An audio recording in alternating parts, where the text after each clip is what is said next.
আজকে একটা নিরামিষ ভেজিটেবিল বানাচ্ছে। পটল আছে, একটু পুঁই শাকের আমি ডাঁটা পুঁই শাক নিয়েছি, ছিঁড়ে নিয়েছি, কচু আর কুমড়ো আছে, পেঁপে আছে, গোটা জিরে আর আছে 3টে কাঁচা লঙ্কা আর কিছুটা আদা। তেল দিয়ে দিয়েছি।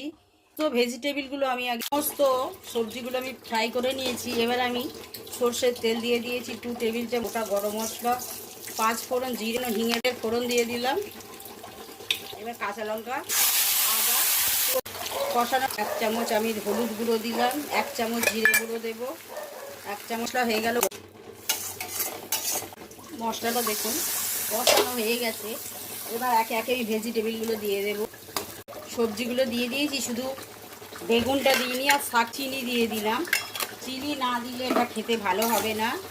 ঢাকাটা দেখুন মোটামুটি হয়ে গেছে। এবার আমি পুঁই শাকের শাকটা দিয়ে দেবো।